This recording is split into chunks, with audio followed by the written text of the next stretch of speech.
북경 부근의 조백화를 폐수로 보는 학설이 있고, 지금의 하북성 난화를 폐수로 보는 학설이 있고, 요하를 갖다가 폐수로 보는 학설들이 있는데, 폐수는 최소한 한반도 내에 있었던 강은 아니다라는 거는 중국 사료로 이제 명확하게 말할 수 있다는 거죠.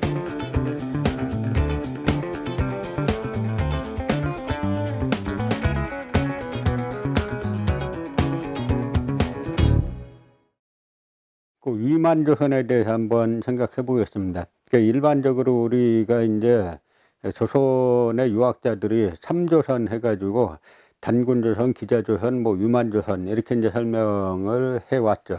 그런데 이제 지금 논쟁이 되는 거는 그 단군조선을 기자조선이 대체했고 기자조선을 위만조선이 대체했는가라고 하는 부분이죠. 그래서 요즘은 남한의 이제 민족사학계는 이제 그렇게 안 보고 단군조선은 계속 존재하고 있었고 기자조선이나 위만조선은 단군조선의 저 서쪽 광역 일부를 차지하고 있었던 것이다라고 이제 해석을 하기도 합니다.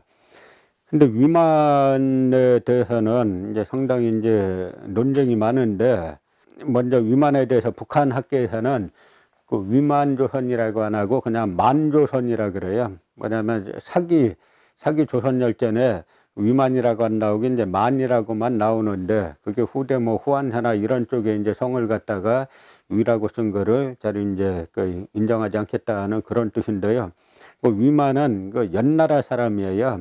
연나라는 지금 북경 부근에 있던 뭐 그런 이제 그 나라인데, 그 위만이 이제 기자조선의 후예라고 하는 준왕에게 이제 망명을 하는데, 그 위만은 원래 누구 밑에 있던 사람이냐면 연나라 왕 노관이라는 사람 밑에 있었는데, 이 노관이라는 사람은 그 한나라를 세운 유방 있죠. 항우하고 싸워가지고 이제 이긴 그 유방하고 같은 그 패연 풍읍 사람인데 같은 고향 사람이에요. 그래서 그 한나라가 천하를 차지하는데 많은 공을 세웠기 때문에 유방이 연왕으로 이제 봉해 줬는데, 유방이 나중에 한나라를 세우고 나서는 그 동성제후, 자기와 성이 같은 유씨를 제후로 봉하고, 이성제후, 성이 다른 이제 노관 같은 사람들도 이제 왕으로 봉하는데 먼저 이성제후들을 제거하기 시작하죠.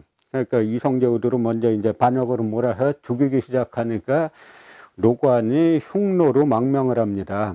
그러니까 흉노로 망명했다는 거, 흉노가 그 당시에 북경에서 아주 가까운 곳에 있었다는 걸 알 수가 있죠.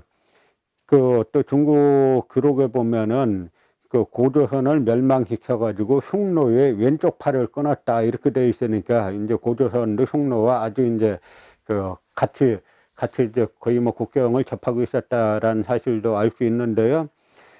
어쨌든 연나라 왕 노관이 이제 유방에게 반기를 들고 흉노로 들어가니까 그 밑에 있던 위만이 조선으로 망명을 하는데, 이때 이제 노관이 흉노로 망명했을 때가 이제 서기전 195년입니다. 그러니까 아마 위만도 거기서 비슷한 시기에, 그러니까 이제 그 흉노로 망명하니까 유방이 그 노관을 정벌하겠다고 군사를 올려 보내죠. 그러니까 아마 위만도 그 서기전 195년 고해나 뭐 이듬해쯤에 그 조선에 망명했지 않았느냐라고 이제 추측할 수가 있는 겁니다.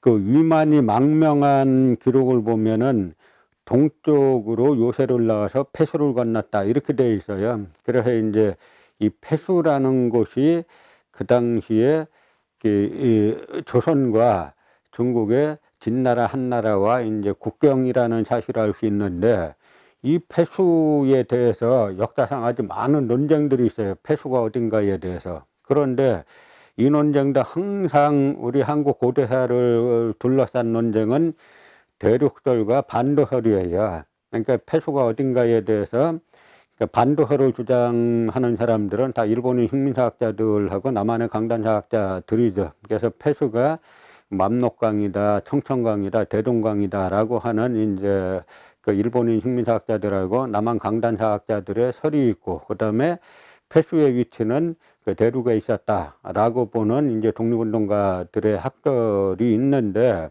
그래서 이제 폐수가 어딘가에 대해서 그 대륙 학설을 주장하는 학자들의 견해를 이제 몇 가지만 설명하면은, 저 이제 북경 부근에 그 조백하란 강이 흘러요. 거기도 세 개의 강이 이제 합쳐져서 흐르는 곳인데, 그 북경 부근에 조백하를 폐수로 보는 학설이 있고, 그다음에 그 지금의 하북성 나나를 그 폐수로 보는 학설이 있고, 그다음에 지금의 뭐 그 요하를 갖다가 지금의 대릉하, 요농성 대릉하하고 요하를 갖다가 폐수로 보는 학설들이 있는데, 그런데 제가 여기에서 뭐 어느 강이 폐수다라고 이 특정을 하기보다는, 폐수는 최소한 한반도 내에 있었던 강은 아니다라는 거는 중국 사료로 이제 명확하게 말할 수 있다는 거죠. 그것이 뭐냐면, 먼저 위만이 그 동쪽으로 요소를 내와서 폐수로 건넜다 그랬어요. 그러면 만약에 폐수가 한반도 내 강이면 남쪽으로 건너야지 동쪽으로 건널 수 있는 건 아니죠.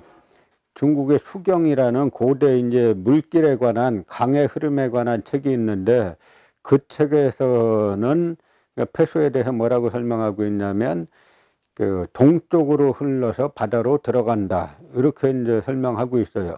그러니까 압록강이나 청천강이나 대동강은 다 서쪽으로 흘러서 바다로 들어가지 동쪽으로 흘러서 바다로 들어가는 강이 아니죠. 그러니까 우리가 이제 폐수를 찾으려면 최소한 흐름이 그 동쪽으로 흘러가서 바다로 들어가는 그런 이제 강을 찾아야 되는데, 그 수경에 동쪽으로 흘러 바다로 들어간다 이랬으니까, 그 남한 강단사학의 그 국사학계 태두라는 이병도 씨가 어떻게 해석했냐면, 이 동자는 서자를 잘못 쓴 거다. 이제 이렇게 이제 사료까지 마음대로 바꿔놨죠. 그러니까 그 이병도 씨가 동쪽으로 흘러 바다로 들어간다라고 쓴 그걸 갖다가 이 그 수경에 나오는 강의 흐름까지도 마음대로 바꿔놨는데, 그걸 갖다 남한의 강단사학자들이 그냥 추종해 갖고, 이거 수경의 동자는 서자를 잘못 쓴 거다. 그러니까 과거에 나온 책을 갖다가 기본적으로 명확하게 다른 여러 그 폐수에 관한 다른 여러 기록을 봤더니, 이거는 분명히 서쪽으로 흐른다라고 하는 사료를 제시하면 모를까, 자기네 후대 사람인 자기네 머릿속에서 만들어 놓은 도구마하고 맞지 않는다라고 해가지고 그렇게 설명할 수는 없는 거죠. 그래서 그 설문에도 보면은 그 폐수는 그 동쪽으로 흘러서 이제 바다로 흐른다라고 중국의 여러 기록들이 말하고 있습니다. 그러니까 이것만 이렇게 보더라도 이 폐수가 최소한 한반도 내에 있지 않다, 한반도 내 강은 아니다라는 거 하나만 명확히 우리가 보더라도, 고조선이 그 뭐 대동강을 중심으로 한 그런 이제 작은 나라였다라고 하는 거는 이치에 맞지 않는다라는 사실을 알 수가 있습니다. 그 위만이 처음에 그래서 그 고조선 그 당시에 기자조선의 후예라는 준왕에게 그 망명을 하니까, 준왕이 땅을 조금 떼어줘 가지고 거기에 살다가 나중에는 그 위만이 그 한나라 군사가 쳐들어온다라고 막 이제 거짓말 시키면서 자기가 쳐들어간 거죠. 그래서 이제 준왕이 그 바닷길로 이제 도망을 하고, 그래서 이제 그 위만이 그 패권을 차지를 하는데, 그 위만의 손자인 우고왕 때 이르러 가지고 이제 중국 한나라하고 이제 분쟁이 생깁니다. 그 분쟁이 생기는 이유는, 그 위만의 손자인 우고왕이 그 주변의 여러 나라들이 한나라로 조공을 바치러 가는 길을 못 가게 막았다는 거죠. 그럼 다시 생각해 보면, 이제 평양에 있는 나라가 저 만주에 있는 나라들이 한나라 가는 길을 무슨 재주로 막겠어요? 그러니까 뭐 어느 모로 보나 지금 뭐 고조선을 갖다가 그 평안도에 있던 작은 소국이었다, 낙랑군이 뭐 평양 일대에 있었다, 이런 거는 여러 사료뿐만 아니라 그 당시 여러 이제 상황을 보면 도저히 맞지 않는다는 사실을 알 수가 있습니다. 그래서 한나라에서 당시 이제 그 우고왕에게 이제 사신을 보냅니다. 서파라는 사신을 보내는데, 그래서 뭐 사료에 보니까 뭐 우고왕을 타일렀다. 중국 사료는 항상 그런 식으로 나오니까 이제 타일렀다 그러는데 그 우고왕이 말을 안 듣죠. 이 얘기는 뭐냐면 위만조선의 우고왕에게 한나라에 조공을 바치고 한나라에 복종하라라고 했는데 거부했다는 이야기입니다. 그러니까 이제 그 협상이 결렬돼서 우고가 돌아가는데 고조선의 이제 비왕이 그 한무제의 사신인 그 서파를 갖다가 전송을 하러 나왔는데 이 서파가 그 고조선의 비왕을 찔러 죽이고 강을 건너서 도망갑니다. 여기에서 이제 고조선에서 그 접대하러 나온 그 사람의 이름이 비왕이라는 데서 고조선의 임금은 황제고 그 아래 여러 왕들이 있었다는 걸 알 수가 있습니다. 그야말로 접대하러 그 협상은 결렬됐지만 이 배웅하러 나온 그 왕을 갖다가 찔러 죽이고 도망갔지 않습니까? 그런데 한무제가 그 찔러 죽이고 왔다 그러니까 잘했다면서 이 서파를 갖다가 요동 동부 도위라는 벼슬을 줘요. 그러니까 이제 우고왕이 외교는 결렬됐어도 그 배웅하러 나온 나의 이제 비왕, 신하인 비왕을 갖다 찔러 죽이고 도망간 사람을 갖다가 오히려 요동 동부도위로 제수해서 고조선과 국경을 맞대게 하니까 이건 있을 수 없다라고 해서 우고왕이 군사를 일으켜가지고 그 쳐들어가서 이제 그 서파를 갖다가 이제 찔러 죽입니다.